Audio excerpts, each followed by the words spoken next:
আজকে বাজারে যাইয়ে দেখি এক বুড়ো দাদা কয়টা বেগুন নিয়ে বসে আছে। তা আমি জিজ্ঞাসা করলাম, ও দাদা, তোমার বেগুনের অবস্থা দেখি তোমার থেকেও খারাপ বেশি। আসসালামু আলাইকুম। তারপর বুড়ো দাদা বলল, বোন গো, কালকে একবার আনলাম তো বেচতে পারি না, আমার তো আর ঘরে পিরিজ নাই। তোমার দাদি কয়টা গাছ লাগাইছে, ওইখানে কয়টা বেগুন ধরছে, তবে আমি খাইছি, কিন্তু অনেক স্বাদ। তোমার দাদি রান্না করছে, দাদি নয়তো রান্না করছে গাছের থেকে ছিঁড়ে নিয়ে, কিন্তু তোমার বেগুন তো এভাবে পোকা ধরে গেছে না, দেখতে তো কেমন হয়ে গেছে, চামড়া পড়ে পড়ে গেছে। তারপর দাদা বলল, বোন গো, উপরের চামড়াটাই এই অবস্থা হয়েছে, তোমার ভিতরে কিন্তু কোনো পোকা বা কোনো কিছু হয় নাই, তুমি নিয়ে রান্না করে খাইতে পারো, একবার খাইলে তোমার বারবার খাইতে মন চাইব। তো বুড়ো দাদার কথায় অনেক বেশি মায়া লাগে গেছে, আর এই জন্য নিয়ে এসেছি বেগুনগুলো কিনে। আর এনে হচ্ছে এই যে দেখতে পাচ্ছেন, এখানে একটু আদা বের করে নিয়েছি ফ্রিজ থেকে, আর পেঁয়াজ কেটে নিয়েছি, আর রসুনটা কেটে নিব।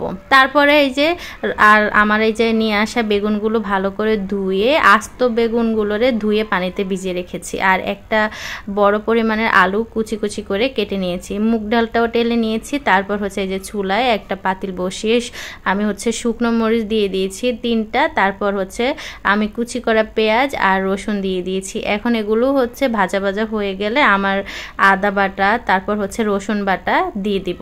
মুগ ডাল রান্না করার জন্য যেরকম আদা বাটা রসুন বাটা লাগে, ঠিক সেরকমভাবে আদা বাটা রসুন বাটা দিয়ে দিব। আজকে আমি রান্না করব মুগ বেগুন। আপনারা কখনো কি খেয়েছেন কিনা জানি না।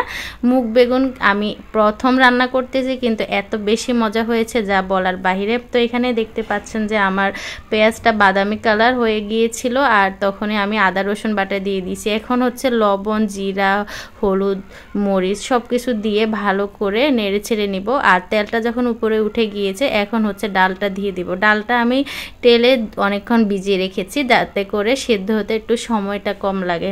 তো এখন হচ্ছে ডালটা দিয়ে দিয়েছি, ডালটা দিয়ে ভালো করে আবার নেড়ে ছেড়ে নিব। তো এখানে আমার অনেক ভালো লাগে এরকম বয়স্ক যখন দাদারা কোনো সবজি নিয়ে বসে থাকে, অনেক সময় শাক, তারপর কাঁচামরিচ, ধনেপাতা নিয়ে বসে থাকে, বেশিরভাগ ক্ষেত্রে লেবু নিয়েও অনেক সময় বসে থাকে, তখন আমার খুব ভালো লাগে ওনাদের কাছ থেকে কিনতে। আর আমি সবসময় ওনাদের সাথে একটু কথা বলি, কারণ ওনারা মুরব্বী মানুষ, ওনাদের সাথে কথা বলতে ভালোই লাগে। আর ওনাদের থেকে কোনো কিছু কিনলে মনে কেমন যেন একটা শান্তি আসে। আমি মাঝে মধ্যে ভ্যান থেকে যখন সবজি কিনি, সেই সবজির থেকে ওনাদের সবজি আমি যখনই রান্না করি আমার কাছে খুব ভালো লাগে, কারণ ওনারা কয়েকটা গাছ রোপণ করে, সেখান থেকে ওনারা নিজেরা খেয়ে বাকি যা থাকে সেটাই বিক্রি করতে নিয়ে আসে। তো মানুষ ওইখান থেকে বেশি একটা কিনতে চায় না, সেজন্য ওনারা ফ্রিজও নাই বাসায়, তো কি করবে, নিয়ে আসে পরের দিন, তখন সবজিগুলো দেখতে অন্যরকম হয়ে যায়। এখন হচ্ছে ডালটা কষানোর পর আমি এই পর্যায়ে আলুটা দিয়ে দিয়েছি, কারণ হচ্ছে আলু সিদ্ধ হতে একটু সময় লাগবে, কিন্তু বেগুনটা দিলেই গলে যাবে, তো বেগুন আরও একটু পরে দিব। এখানে ভালো করে আলু মুগ ডালের সাথে ভালো করে মিক্স করে নিচ্ছি, ঢাকনা দিয়ে ঢেকে রেখেছিলাম 5 থেকে 7 মিনিট। তারপর হচ্ছে এই যে বেগুনগুলো দেখতে পাচ্ছেন, আমি এভাবে কোনো দিনই আর রান্না করিনি, একদম লম্বা লম্বা করে। আবার মাঝখান থেকে কেটে নিচে একটা কারণে অনেক বেশি লম্বা ছিল, যদি ভিতরে পোকা থাকে, অবশ্য দাদা বারবার বলেছে যে ভিতরে একটা পোকাও থাকবে না, তুমি নিয়ে যাও। তো এই জন্য আমি এখন দিয়ে দিলাম বেগুনটা দিয়ে ভালো করে এখন নেড়ে ছেড়ে নিব। ডালের তুলনায় পাতিলটা অনেক বেশি বড় হয়ে গিয়েছে, কিন্তু বেগুনটা দেওয়ার পর মনে হয় যেন পাতিলটা ছোট হয়ে গিয়েছে, কারণ বেগুনটা আকারে অনেক বেশি বড় ছিল। তো আমাদের চাঁদপুরে কিন্তু এরকমভাবে কখনো রান্না করতে আমি আমার মাকে দেখিনি, কিন্তু আমি আজকে একটা রেসিপি দেখেছিলাম একটা আপুর ভিডিওতে, তো ভাবলাম যেহেতু আমিও নিয়ে এসেছি, তো এই রেসিপিটা ট্রাই করি। আর খেতে যে এত মজা হয়েছে সেটা আমি আপনাদের শেষেই বলবো। একটু লবণ কম হয়ে গিয়েছে, সেজন্য লবণটা দিয়ে দিয়েছি। এখন হচ্ছে গিয়ে একটু পানি দিতে হবে, পানি দিয়ে ভালো করে ঢাকনা দিয়ে ঢেকে রাখবো 10 থেকে 15 মিনিটের মতো।